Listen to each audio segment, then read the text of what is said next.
Hello, world. How are you? Welcome to the show. First episode of season 2. And with me today, I have Anthony. How are you, Anthony? I'm doing great. Congratulations for getting your series extended to season 2. I did a not too bad job on season 1 with all the other hosts.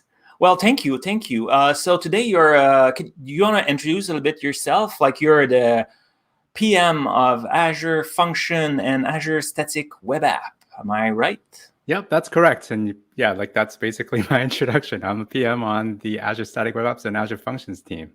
Thanks for having me on the show. Oh, we can say more. We can say we're both Canadian, right? Yep, that's right. That's We're both good. Canadian. I'm on the West Coast. And I'm on the East Coast. So Yes. It's a coast to coast show. That's pretty cool. Yeah. I want to, before we go in the news, because I know you brought some news with you, I just want to talk a little bit about Hello World. We did a few changes for this show, for this season. So we made the show a little bit longer. So instead of like a very short 30 minutes, we extended to 60 minutes, but it was to talk to you. So to give time. So we have a team. So the teams of today is serverless. So we'll have plenty of people talking about Azure Function, Azure Logic App, Azure Static Web App, and serverless. So like every day we have a specific topic that will be announced in advance. And every segment there's a Q&A. So bring your questions because at every segment, I would say, we have a Q&A for you. That's good, right? Yeah, it's good. Really looking forward to learn more about serverless today. Yep, that's my favorite topic. I guess so. So do you want to share a few news that you brought with us? I think you had some upcoming news.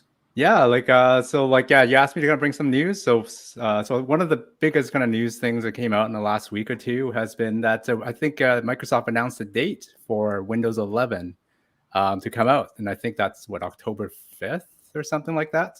So I have it installed here on my Surface Go device. It's a lovely operating system, super stable, and I'm really enjoying it. And they also announced a second kind of a service yesterday called Microsoft Start, which is, I guess, meant to be like your homepage to go to get all your news. They also have an app for it as well. I just installed it on my phone. So far, it looks like another news app, but hopefully, as I kind of keep using it, it'll start learning about what I like and what I don't. Yeah, because right now Windows 11, you can have it if you want, but you need to be part of insiders. You just it's a checkbox, and then you're part of it. Good news is people from the Windows 11 will be part of the show later in September. In fact, I think if I'm not mistaken, it's the 22 or 23rd. They will come on the show and share with us a bunch of news about that. So looking forward for it. That would be nice. I'm sure you won't miss that episode, Anthony. No, I already have it set on my calendar. Looking forward to it. Excellent. And anything else you would like to add? I think you had one more news to share. Something coming up, an event, right? Yeah, so we're creating an event at the end of September. We're going to have a segment on it later on in the show, but I'll just tease it a little bit now.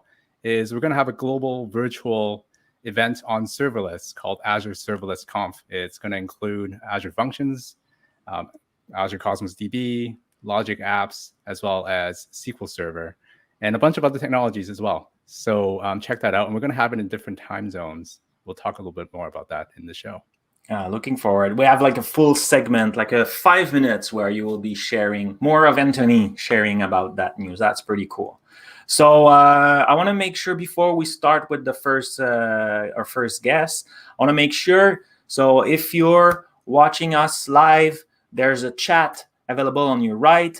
If you don't see it, sign in to the page or maybe refresh. You should have a chat. We will be reading the chat and maybe answering live on camera your answer or directly in the chat, depending on if someone else is talking. So all along for the next hours, we're answering all your questions about serverless.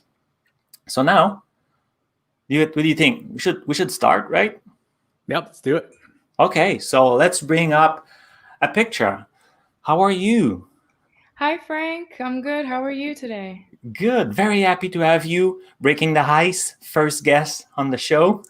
Yeah. So Yeah, you want to introduce sure. yourself? What do you do in the serverless team? I am also a PM on Azure Functions, and I own the monitoring area, I own Java functions, and I work with the core tools and CLI. That's a lot of responsibility. I'm really happy. Well, we meet recently, and we did a little recording. So let's watch it now. So, what's serverless or Azure Function? Are they the same? Are they different? Kind of. So it can be kind of difficult to maintain your servers and infrastructure as your apps grow and scale and just demand more resources. So Azure Functions is like a serverless solution that allows you to kind of focus on more important pieces of code and spend less time worrying about deploying and maintaining servers. So it's not like serverless doesn't mean there are no servers or you don't have to worry about them. It's just you have to worry about them a lot less. So you can like really focus on getting the functionality correct and focusing on your code rather than the infrastructure around it. So like functions are commonly used for APIs, or for example, every time someone tweets about your business, you want to trigger a function to process that tweet and store it, or process it and react to it somehow. Azure Functions also kind of provides you with flexible scaling models based on your workload. So it automatically gives you more compute when you need it, less when you don't need it. So you're not spending money the whole time. So some of our plans can be really cost effective for our customers as well. Now, if you want to know exactly what functions are, if you want to like work on a new feature or add a security fix quickly as an isolated code, then you can easily integrate into your overall project, then you want to use functions. They can be used as readily available blocks of code that can be implemented to run anytime and respond to critical events. That's cool. But so we have those kind of blocks of code that get, so, but how can we interact with that? How can we attach our solution to use them? Well, Functions has like a really great integration system. So along with critical events, Functions also provides integration with other services, including Azure resources that can be used without writing your own integration code by using something called bindings. Bindings can be used to integrate with a service that is an input or use an incoming entry, or as an input trigger for a function, or as an output binding to process that input and write to another resource like a database. Interesting. Do you want to show us how those things works? Sure. Let's start with a quick demo here. So I like using VS Code for my local development because it has this really great Azure extension right here. Azure Functions extension, and it makes it really easy to just kind of click rather than use the terminal a ton and be typing a lot. You can just kind of click and start, and today we'll do a quick C# Hello World sample app, and Excellent. I'll publish it to show you how that works. I like those Hello World demo. Yeah. Okay, and here I'm just selecting a local folder. I select, you can see all the languages we have to offer. I'm gonna do .NET 3 because I don't want to do isolated.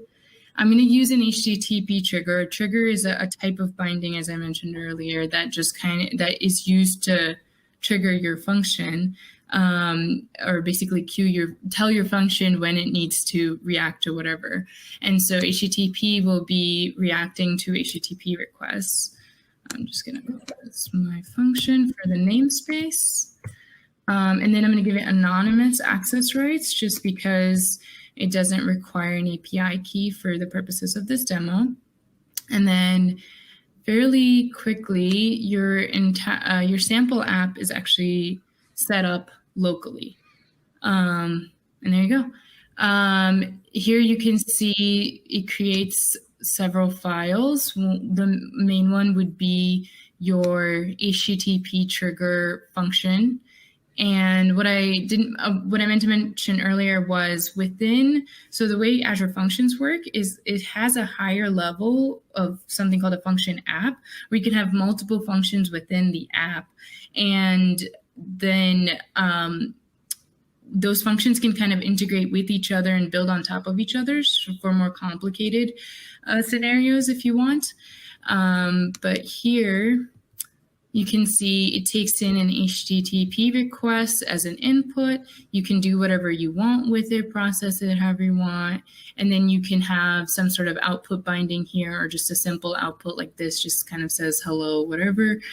And then you're ready to publish once you're done with the coding part. And you can do that in the Azure tab here. Once you publish, this will go, I'll create my subscription. And I'm going to choose the simple version. I'll explain why, not the advanced version in a minute, but choose a simple one. We'll say maybe Hello Wednesday for today's resource group. Click what stack it needs to run on. I'm in the East US, so that would be the best region for to use for me, and this will take a while to go, so I'll explain some more things. Once it publishes, your function will be live, and you can basically have it going all the time, and it'll trigger only when that trigger is set off, so it's not being constantly used without costing you more when it doesn't need to be. Some of the other things that it creates right now, like right now, while it's publishing, it's creating a storage account, and it's creating an application insights account. The application insight, a storage account, you can obviously store all your logs, and then or store whatever information you want there, and then for your application insights, it's a great Azure service that you can integrate with to monitor your function. You can look at how functions are scaling up and down. You can constantly monitor progress. We have like a live view. Carrie will go over more of the troubleshooting part. But partially we have it integrated within our portal, so you can use it without even exiting Azure Functions. But if you want really more complicated things, you can leave the Azure Functions window and go explore other Azure services that will make your function a lot more rich. And then, so it looks like it's published. Let's go back to your screen. So now it's published, and we can go straight to the portal by clicking F1 and open in portal, pick the right function, and voila. And excellent. Wonderful. Here. We did it. Cool. Well, thank you. And now we'll go answer a question from the chat. Thank you. Thank you. That was cool. That was fast. We had a few questions in the chat, one that just popped up. So people are asking, like, is it expensive? How much costs each call of an Azure function? Yeah, I don't know the exact amount, but we do have extensive documentation on like how you can leverage our different plans to understand cost. And even within Azure Functions, I think there's a tab or like an area that kind of explains where your costs are going. And we can include in the show notes the exact like hosting plans and what are the different cost plans and things like that. Excellent. Well, I think also Carrie will be talking a little bit more about the plans later on, right? Yeah, I think so, yeah. So another question I had was about Sublime Text. People were asking, because in your demo, you were in Visual Studio Code, an excellent tool that I personally love. But is it possible to also use like some command line or whatever in Sublime? Yeah. If you get the Azure Functions core tools, then you should be able to use CLI with Sublime as well to be able to work with it. Excellent. Let me check what I have else. That was a great questions. Maybe one, can you explain or like give us a few example of good scenario in 30 seconds, good scenario where Azure Function could be used? Yeah, so like, for example, if you wanted to maybe build a web API, you could implement an endpoint for your web applications using an HTTP trigger. You could process file uploads by running code when a file is uploaded or changed in like blob storage. In general, we have a lot of integration with our different Azure services and triggers, and we have something called durable functions. So many different stuff. But we'll need to stop. Bring Anthony with us. Anthony, who's coming next with us now? Yeah, so joining us next is Carrie, who's going to talk to us about some more Azure Functions tips and tricks. Hey, Carrie, how's it going? Hey, Anthony. It's going good. How about you? Not bad. You want to introduce yourself to our friends here? So yeah, I'm a PM on a functions team as well. I work on performance and scalability, networking, and also triggers and bindings. Cool. And yesterday you met with Frank to chat about a bunch of tips and tricks for Azure Functions. So let's roll it. Azure Functions are great, and we learned already a lot about that, but sometimes it could be hard to get started. So do you have any advice for us? Yeah, you're right, Frank, 100%. Sometimes whenever using a new service, it can be daunting and even difficult to figure out the best path forward and how to get ramped up. So today we're going to talk about a few things such as plan selection, when to use bindings, and additional best practices today. So the first decision that you're going to have to make with Azure Functions is what hosting model you want to go with and what plan. So whenever people ask me about this, I always recommend using the consumption model first. So consumption is our fully serverless plan. You only pay for what you use, and it's great at handling automatic scale at high load with unpredictable loads and traffic. So you're getting a lot of the greatness that Functions has, and for most people, this is going to be perfect for your scenarios. Now, for some folks, you're going to need some additional capabilities as well. And this is when the Functions Premium plan comes in. So, for example, if low latency is really important, customers are going to a web page and you want that to load super fast, the Premium plan is going to be really good for that. In service land, there's a thing called cold start. This is really prevalent in consumption when going from 0 to 1 instances. In Premium plan, we get rid of that because we give you instances that are always ready.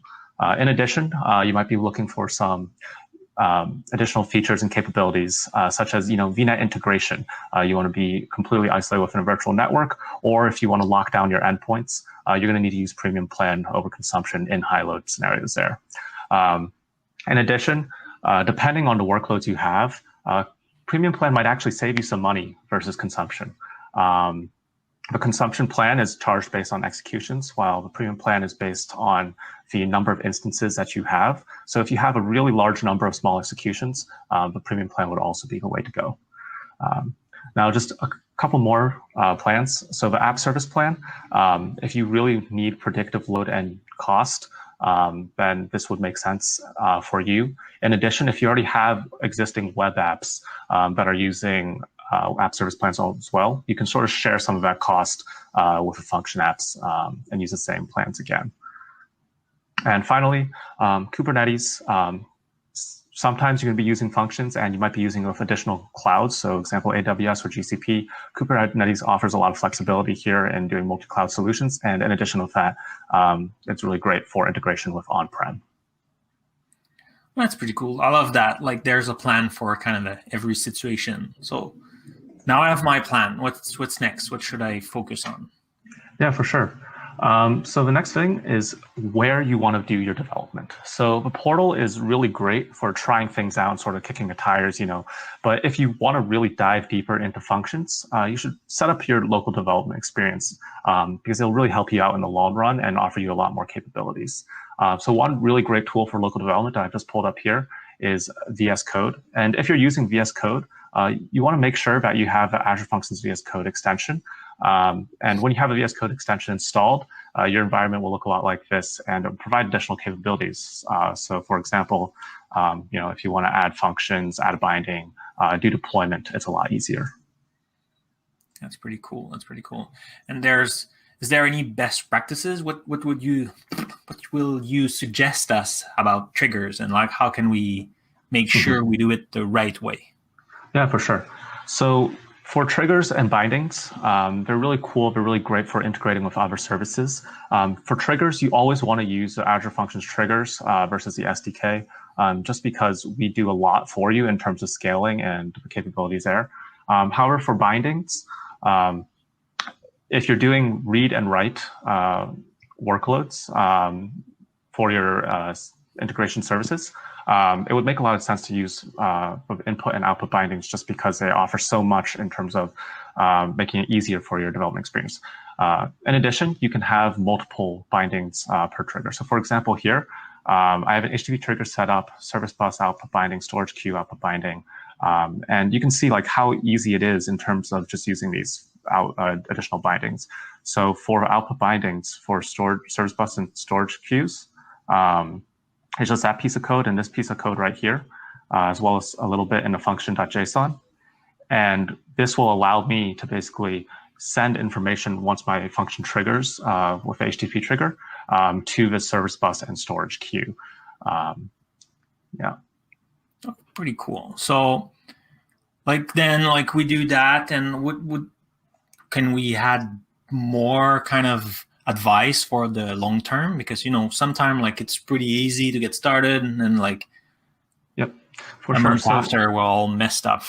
Yeah, for sure. One thing that you really want to keep in mind is how functions and function apps and plans relate. So you can see here that I have 3 different functions that are all different triggers for this function app. And for example, maybe let's say I have like a lot of HTTP traffic. I'm getting a lot of requests to my website, right? And I'm going to need more instances to scale out and use that. This service bus queue trigger, since it's also on the same function app, it'll also scale out to the same number of instances and be sharing those resources, right? So that's just something to be mindful of.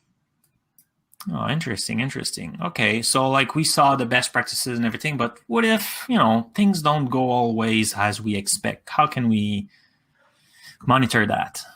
Yeah, for sure.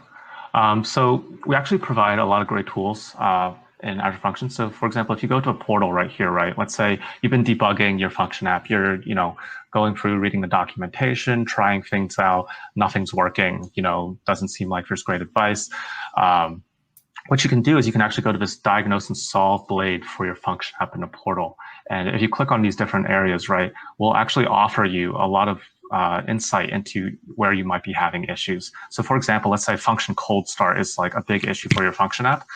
You could come here, go into function cold start, and we'll pull up these things that we have detectors, which are things that we run against your app to find, common issues that people usually run into. So here you can see that my app, I can see, I'm already on a premium plan. That's great for cold start. Yeah, just, make sure you check the notes below. We'll have the links for all of these to learn more about, plans, best practices, everything here. Perfect. Thank you. That was awesome, Carrie. Are you ready for some questions? Yeah, always ready for questions. All right. Well, we got a few questions from the audience here. So first one, do you have any best practices for testing of any kind, like unit testing or integration testing with Azure Functions?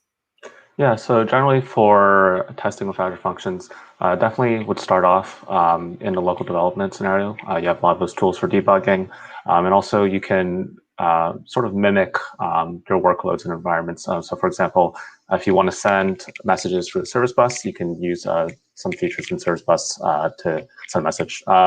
We can add some additional notes as well in the show notes. So.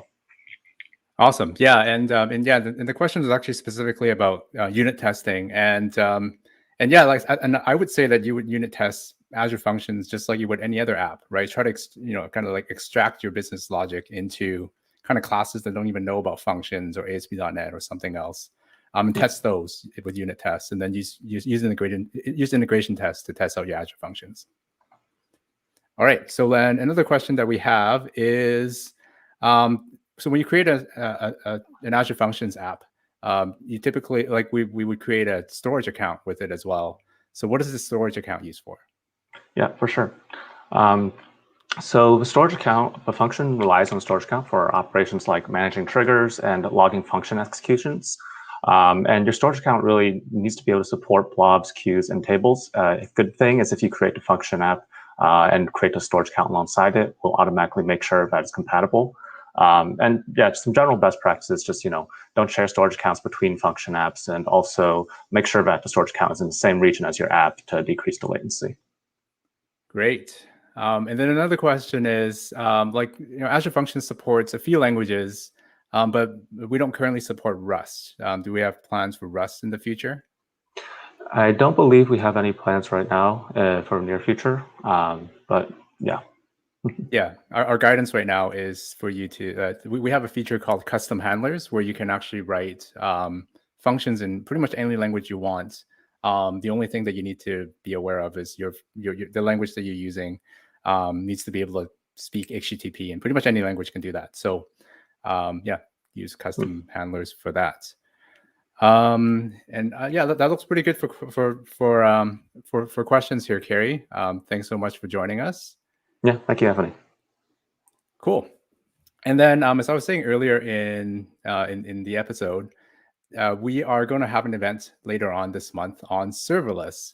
And yesterday, I met with myself and Anna and Beck to talk about that. Let's roll it. All right. So on September 29th and 30th, we're putting together an Azure Serverless Conf.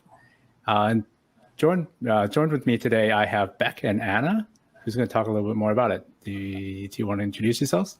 Yeah. Hey, everyone. I'm Beck. I'm from the Logic Apps team, and Logic Apps kind of fits into this world of serverless. If you haven't seen Logic Apps before, it is a graphical UI editor where you can automate all of your different integrations from services, third-party APIs, and beyond. Awesome. And I'm Anna Hoffman. I'm from the Azure SQL product group. And today I'm representing our database services that have serverless capabilities. So that would be Azure SQL Database and Cosmos DB, both really great scalable serverless solutions in Azure for managed databases. And if we want to talk about our event all up, we're kind of combining the best of all these services. So Azure Functions, Azure Logic Apps, Azure SQL Database, and Cosmos DB. I think that's all the ones we're including in this event today, or on September 29th and 30th. But we're really excited. One of the greatest things about this event is that it's really a community-driven led event. So most of our speakers are from the community, and they will be speaking in their own time zones. So that's kind of cool. So you'll be able to join in your time zone. But it's a great event. We really hope you'll register and join us. Beck, do you think you could tell folks a little bit more about how to register? Yeah, absolutely. So if you head to aka.ms/Azure Serverless Conf, CONF, and you scroll down to the registration part of the page, as you can see here, you can choose which region best suits where you are geographically. We have different sessions for the Americas, the Asia, and the European regions. So register based on where you are, but you can register for all. We will also have on-demand sessions as well that you can have a look at after the fact. So as soon as you dive into one of those, you put in your email, put in your different details, and then you'll get a link to a calendar invite. And then all you have to do there is sit pretty and wait for the 30th to roll around, and you'll be able to watch live as our MVPs in the community talk about all the goodness in the serverless area. Awesome. So that's Azure Serverless Conf on September 29th and 30th. Don't forget to check it out. Back to you, Frank. And me, I guess. I love it. I love it. The guy's introducing himself and then giving back the mic to himself. Like, you're everywhere. I'm everywhere. Yep, that's right. Yeah, so it's a pretty exciting conference. Yeah, we have lots of folks from inside and outside of Microsoft participating, a bunch of live sessions in all the time zones, plus a bunch of on-demands. So yeah, a lot of content to watch. Yeah. And we didn't mention it enough time, but like it was just displaying in the bottom of the screen. But all the links, all the tutorial, all the answer will be in the show notes. So to access the show notes, that's the link to it. So feel free to go over there. That's a good show. Like I like the show today. Like it's really nice. But I feel like now it's time for a new guest. So let's bring Park, my new Twitter friend. How are you, buddy? Good. How are you guys?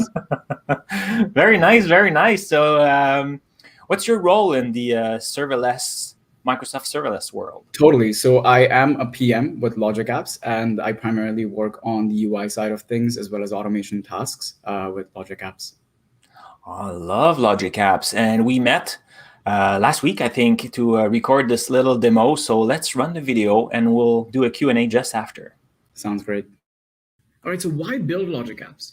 Primarily, we want something visual that users can pick up on and start building in a matter of minutes. It simplifies integration experience into comprehensible building blocks through actions and triggers. It's available on most of the popular development platforms, including VS, Visual Studio Code, and Portal, and it almost ties in effortlessly with all the Azure. Most importantly, you have functions, a PIM, event grid, and service bus, which you can integrate as well through Logic Apps. And it is resilient, and it could be trusted for mission critical workloads for any enterprise grade scale level as well. So as with any good integration solution, we want to ensure that you can connect to anything, right? So we have REST SOAP endpoints, cloud services, and of course your own services. But we have about 400 plus out-of-the-box connectors that you can just simply search and add to your workflow in the designer, which you'll soon see in the demo. And we want to make sure that if you have data in one place and you wish to act upon to do something elsewhere, we have that and we can help you to do that. And just want to also highlight that you can also build your own custom connectors, which are not just available for out of the box, right? Logic Apps also has, I'd say, 3 types of triggers. First being recurrence, which runs on a particular schedule, event-based, which is triggered on an event, and HTTP request, which is for any REST SOAP APIs. So with that being said, let's look at Azure Logic Apps as a part of broader integration services. So it ties in with functions. You can simply call a function with an action, or you can even integrate it with mission critical event grid and service bus, messaging and event systems.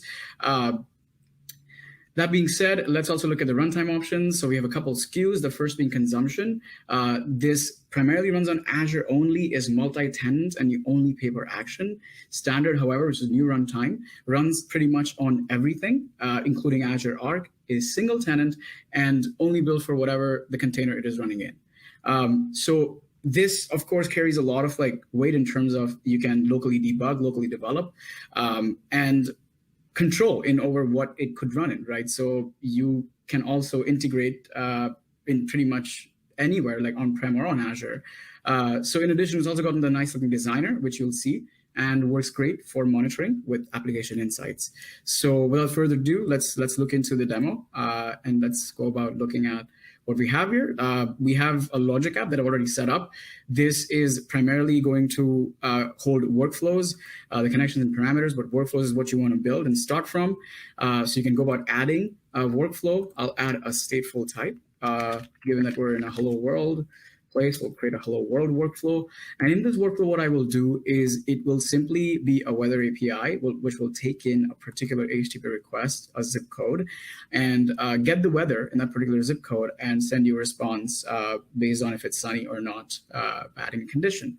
So let's go about simply adding an HTTP trigger. A Logic app is always triggered by one trigger. So you simply have this trigger here, and you can generate sample JSON payload by simply adding the particular piece of object that you want to be able to pass in. So let's say zip code, and this generates JSON for you. So you don't even quite need to know how to write JSON. And now let's go about getting the weather at that particular location. So we can simply search for the action for get weather. And you can specify the particular location, which is the zip code that we're passing in. You can simply select it from the dynamic content. Once that is done, you want to specify also the units, which is metrics. And you also want to be able to add another action, which is a condition-based action, wherein you want to check if the temperature that is being returned from the previous action, get current weather.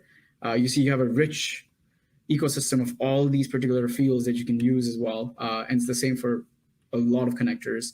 So if the temperature is greater than, let's say, 15 degrees Celsius, we want to be able to, let's say, give a response saying that it is sunny.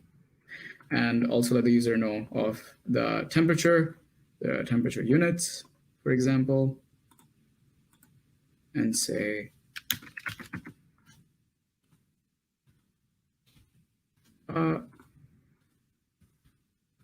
I think this is due to my zooming in, but finally, God, it is sunny.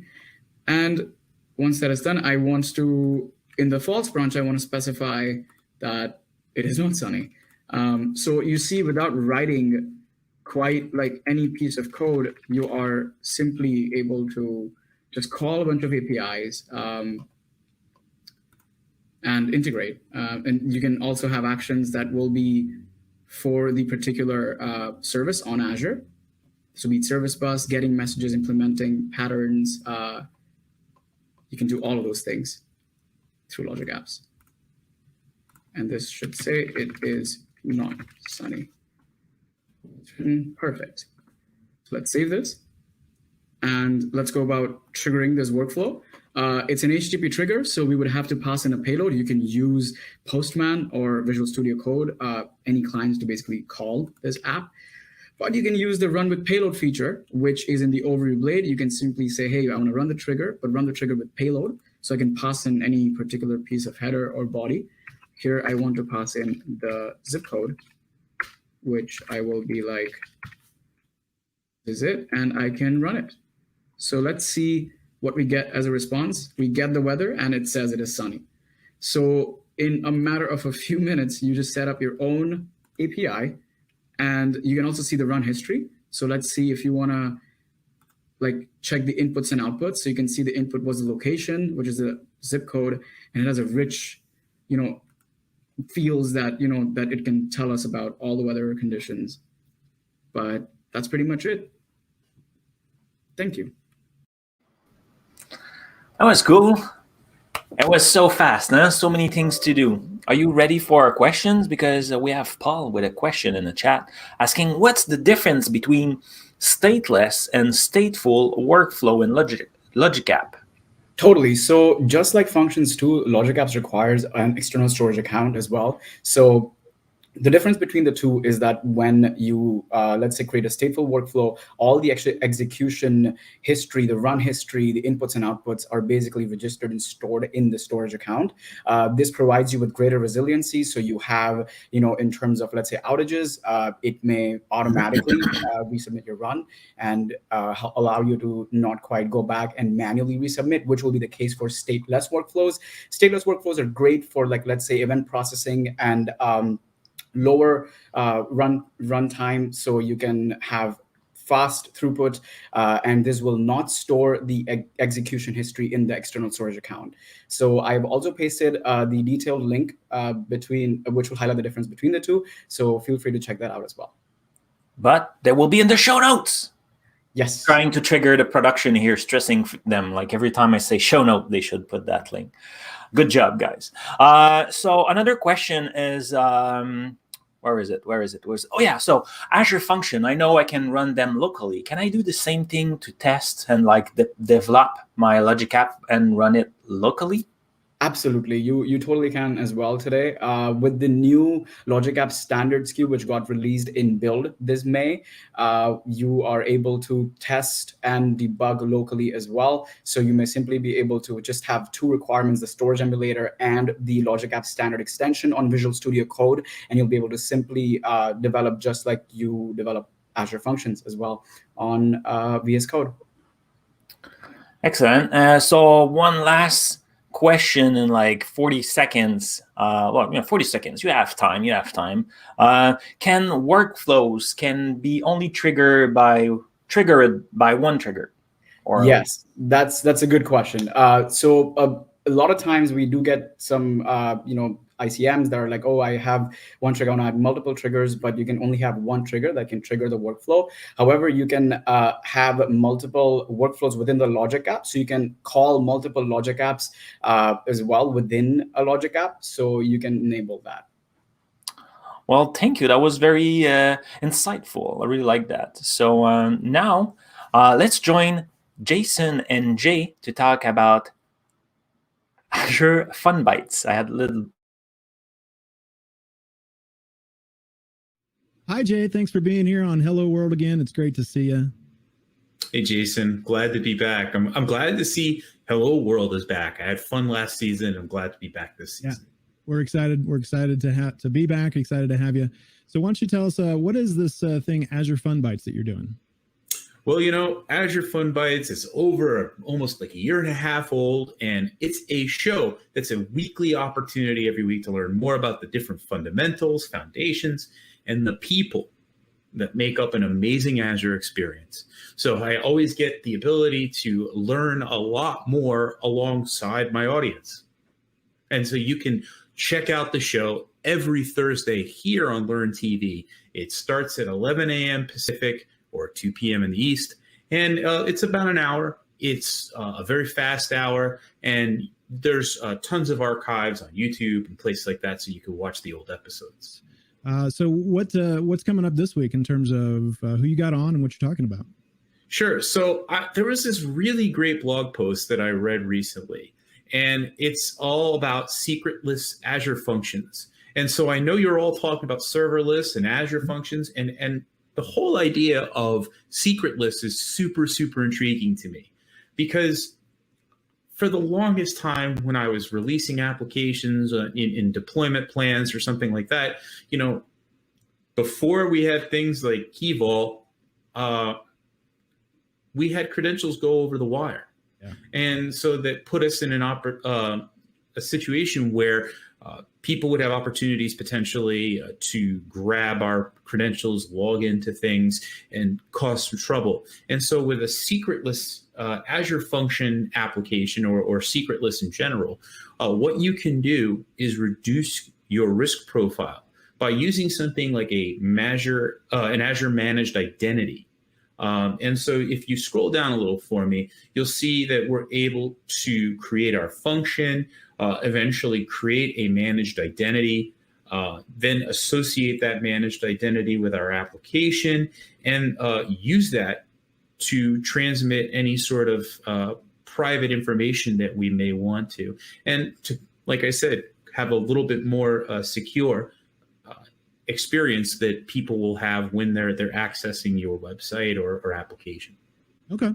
Yeah, security is always a big topic. Obviously, even in the serverless space, we need to make sure we're locking down our credentials. And like you said, it used to feel like the Wild West, just putting, anything that felt like a secret out there with our code. Yep. Connection string right in the wild, and then have, it accidentally get exposed somehow. And we want to avoid that because, security isn't just one person's job, it's everybody's job. Yeah, that's right. And Christos, he's a kind of an expert in this area. He knows what he's talking about when it comes to it. So this week, my guest is Christos Matskas. He has been on the show before. He is a senior program manager here at Microsoft. He knows a ton about managed identities. And so I'm really, really looking forward to hearing from him. But let's hear from his own voice. Let's go to the videotape. Hey everyone, I'm Christos Matskas, and I'm back this week on Azure Fun Bytes. I'll be joining Jay to further discuss how to secure your applications by going secretless. Together we'll learn how to improve our security posture by ensuring that none of our credentials are available to public. That's very important. Now join us to ask your questions and take part in this session. You can find us on LearnTV on Thursday at 11 a.m. Pacific or 2 p.m. Eastern, and I hope to see you all there.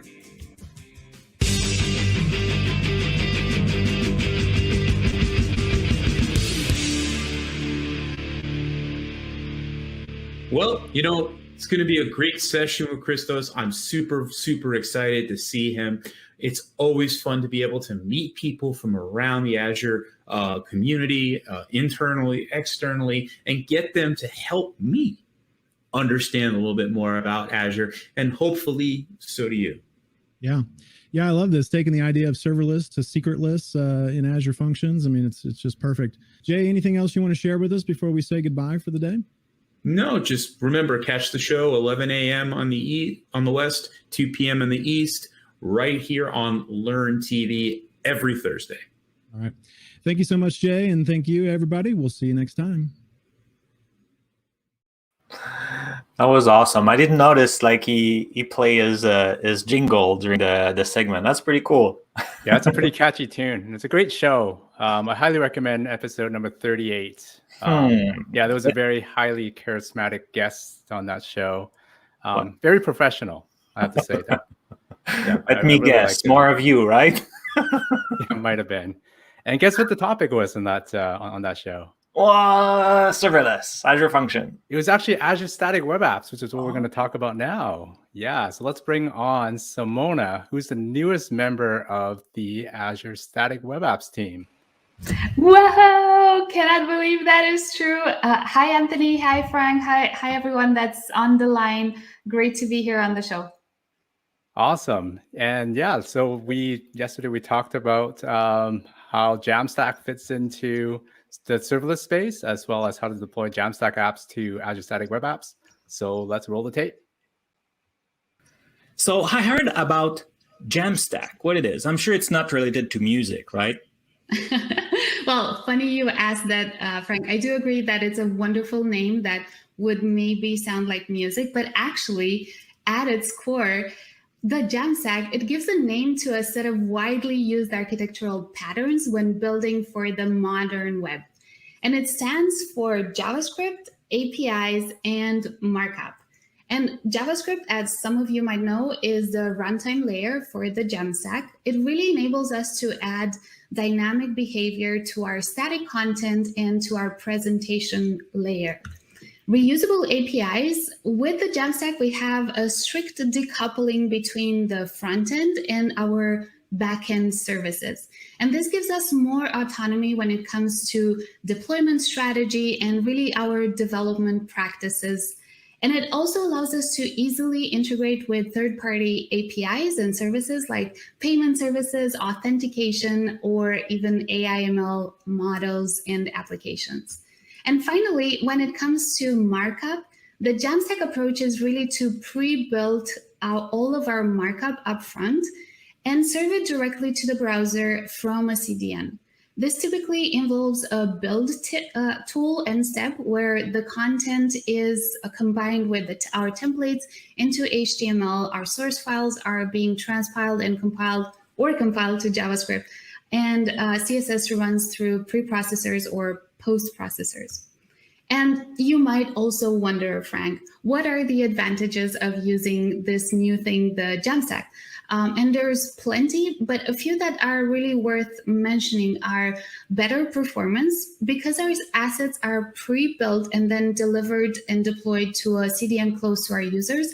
They will automatically experience better performance when using our applications. We also get simplified developer experience. The typical workflow that a developer will experience is actually pushing their code to GitHub, and then the Jamstack platform will build and deploy our application, push it to a CDN close to our users.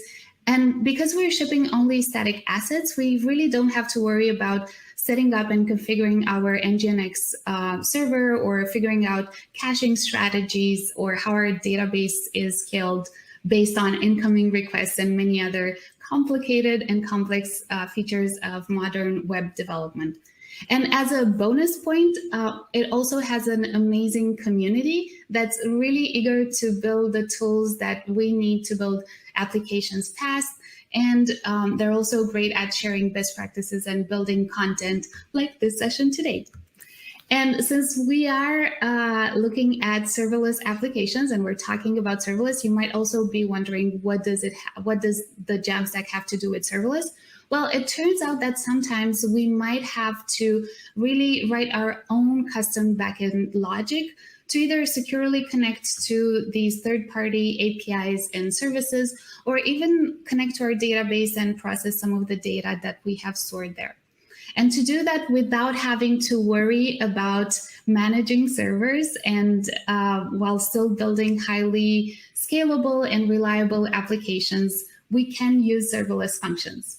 And Anthony is here to show us a quick demo on how you can use Azure Static Web Apps to build Jamstack applications. Over to you, Anthony.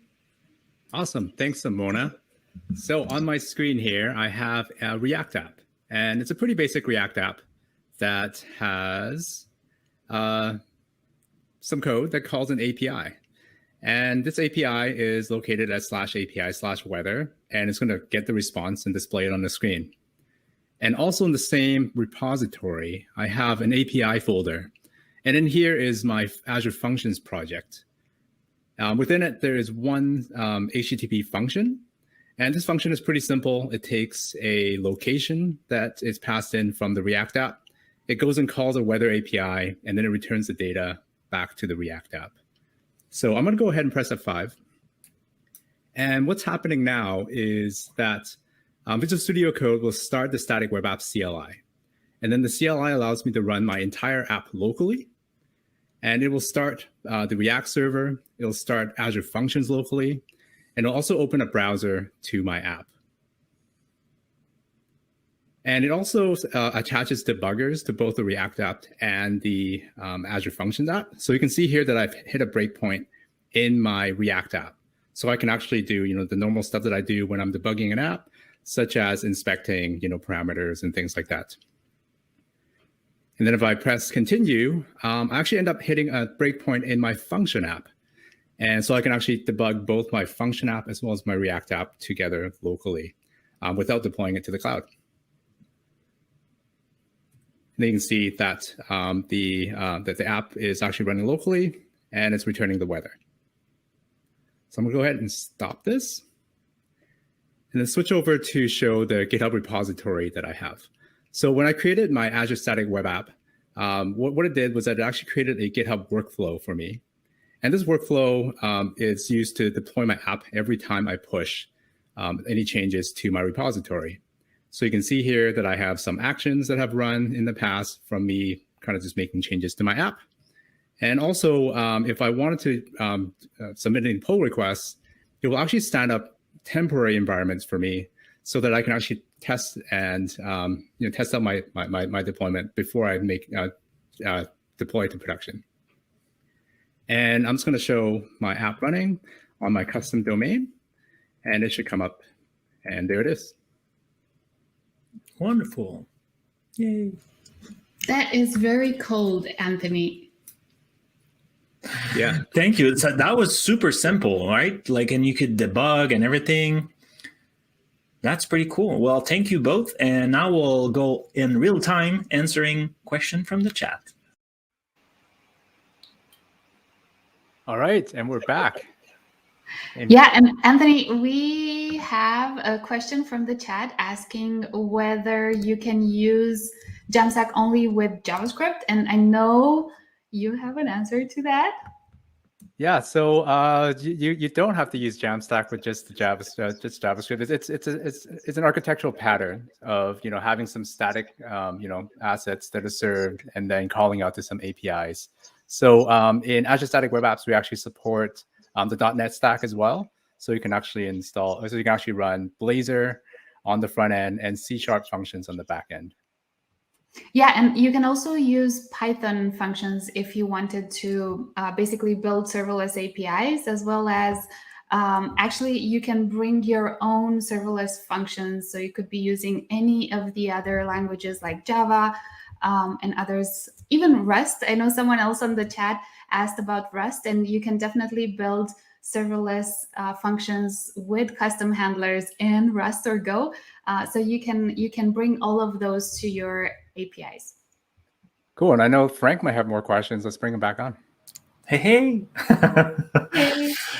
Well, Carter was asking about DevOps Static Web App. Can we do it with Azure DevOps, or it's only with GitHub? Did you just answer that and I missed it? Okay, sorry. I was reading I'm bad. Sorry. I did it. I needed someone to do it, right? So I did it. We have not answered, but the answer is yes. Okay. And you didn't answer. I thought you already answered that. Yeah. So yeah, we are working on even more improvements to our DevOps support, though. So currently, when you create an app, we automatically create that GitHub workflow for you. We want to do the same for Azure DevOps as well. But currently, when we automatically build and deploy your app, the same thing works in GitHub Actions and Azure DevOps. That's pretty cool. There's I think there's a series also on Channel 9, right? How to get started with a Azure Static Web App with multiple video, 16 or something like that, step by step. Yeah, let me guess, is that in the show notes? No, but I will definitely put it after the show. Oh, production missed it. Show notes. The three of us were like, hey, it's there. That was pretty cool. Well, Do we have time for a last question? Do we have any other question? Like, can we use SSL? Did you mention that? Like, do you talk about security or SSL? Simona, you want to take that one? Yes, we definitely. You can use SSL, and your Azure Static Web Apps will install certificates for you, and we've got everything covered for you. HTTPS support as well. Yeah, it's all free and magical. Wonderful. So now let's bring the others on the show. So a picture. Let's bring her back. We'll do a wrap up of the show. Is she there? She's there. She was having tech issue earlier. She's back. Cool. So that's perfect. Let's bring also Carrie and Park. Good. Time to wave. So I'm sure you answered a bunch of questions. Thank you for your time. And what I will ask you all is everything that you share in the chat, send it back to me. So I will put it in the show notes. So it's there for everybody. Show notes just there. Good catch, Ryan.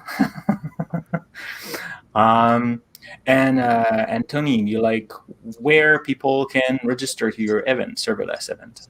Yeah, so the link's in the show note to the conference. So the conference again is on September 29th and 30th, all around the world. Check it out. Yeah, 3 different time zones. That's pretty cool. So what we should do now? Should we maybe do a quick tour? So a picture like what people can remember for, like where do they start with serverless? Yeah, again, there'll be a link in the show notes, but there's we have a ton of quick starts based on whatever language you want to choose and whatever local development tool you want to use, for whether that's VS Code or CLI, and it gives you like 5-minute quick starts on how to get started the way I showed you, and then from there it'll take you to more complicated scenarios and adding more bindings and services to your function app. Wonderful. Carrie, any call to action? Yeah, so take a look at the hosting plans and keep in mind the best practices. We actually have a lot more tips and tricks in the documentation. We'll have a link out in the show notes as well. Yeah, and you learn it here. Premium could be cheaper than a lower tier, depending on your scenario. Pretty cool advice. Good practice. After that, we had Park, right? Park. Yep. Logic App and more.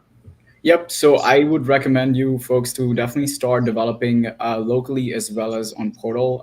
Pick whatever works the best for you. I will leave both the links in the meeting notes for how you can get started with Logic Apps, but feel free to start with a schedule-based workflow and accrual-based workflow, which are the simple ones. Wonderful. And Simona, first, congrats for your new role. Bravo. Thank you. Any call for action? Yeah, definitely. I would recommend everyone that they check out 2 of the Microsoft Learn modules to get started with Azure Static Web Apps. And those are really great modules to go through because they cover some of the major frameworks like deploying your React application, your Angular application, or even your Next.js and Gatsby applications to Azure Static Web Apps. And the awesome part about Microsoft Learn is that you actually don't need an Azure account, but you do have a sandbox embedded into Microsoft Learn, so you can try out the experience, deploy your application, have it online for a couple hours and check out the experience. And once you have done so, I'm going to add a second link or a second resource here that we would actually love for you to submit your feedback or any of the suggestions or issues that you're experiencing on GitHub for Azure Static Web Apps, and the link will be in the show notes. Wonderful. Thank you. I will see you all tomorrow for another episode of Hello World. The topic will be Cloud Summit, a third-party event coming up next week. That's pretty cool. But right now, coming next on LearnTV is the overview of the Cloud Adoption Framework for Azure with Sarah and Pratibha. So see you there. Bye, everybody.